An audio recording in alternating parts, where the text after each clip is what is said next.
C'est traditionnellement le jeudi de l'Ascension que les amateurs de voitures anciennes et de collection se retrouvent au Château Colbert à Mont-Lévrier.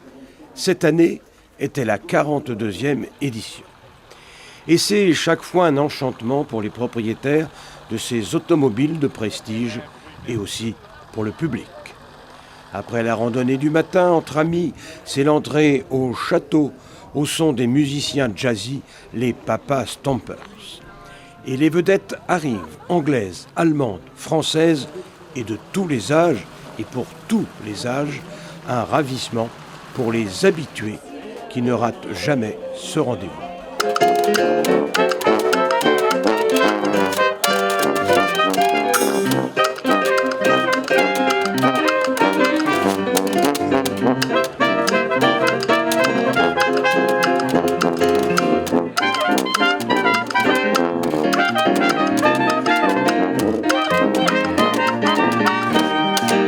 L'organisateur André Hubert Hérault, qui commande aussi le défilé de ces belles mécaniques, affiche une année de plus au palmarès de l'âge d'or.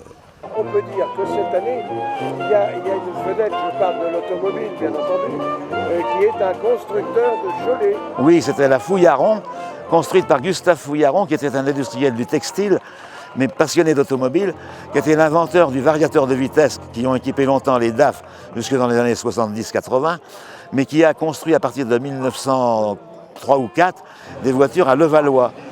Et la Fouillaron que nous avons aujourd'hui a été rachetée par son arrière-petit-fils, qui l'a rénovée, et il est le propriétaire de cette voiture. Il n'y en a plus que 3 actuellement recensées dans le monde. Pour organiser une manifestation telle que celle-ci, c'est la passion, je suppose. Oui, c'est la passion, parce qu'on aime tous les voitures. Et puis en plus, depuis des années, on a appris à connaître tous ceux qui sont passionnés. Ce qui fait qu'on a un petit réseau, après ça devient des copains, ça devient des amis. Et ça facilite beaucoup les choses aussi.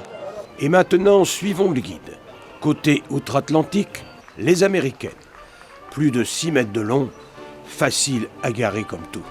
Côté outre-Manche, une belle prestation des Jaguars.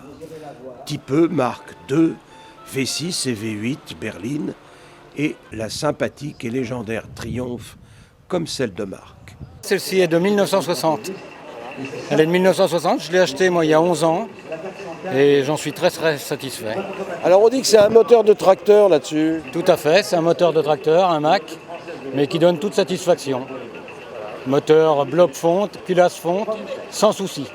Et l'inépuisable, mais non pas inoxydable, Morgan et son look inchangé depuis 50 années. C'est toujours un plaisir immense d'être à son volant et chaque fois que je roule avec, je me dis que j'ai la chance d'être dans mon jouet.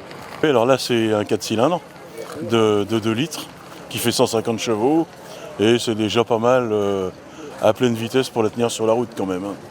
Donc c'est une voiture du début des années 90 et qui est très fiable. Gérard, lui, vient d'acquérir une Mustang, voiture culte des années 60 et vedette de bien des films de cinéma.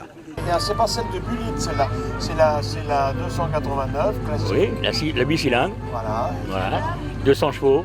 Et ça fait beaucoup d'années que vous êtes propriétaire. 9 mois. C'est un rêve de longue date. Je suis enchanté. Mais la France était aussi présente et a rassemblé le public. Renault, Peugeot et ses modèles nostalgiques. Même les camions étaient à l'honneur, ainsi que les grandes anciennes qu'on appelle injustement les tacos. Il y a un beau palmarès, un beau nombreux véhicules, 70 et un beau plateau. Ouais. Le clou de cette journée, d'après vous, c'est quelle voiture? Je dirais peut-être le camion de la guerre 14-18, là, le Renault EP. Là. Le prix de la longévité revenait à 2 constructeurs français, Fouillaron et Barré, aujourd'hui oubliés. Leurs voitures remontent avant 1900. Tout comme certaines musiques de jazz qui venaient de naître. L'âge d'or, en quelque sorte.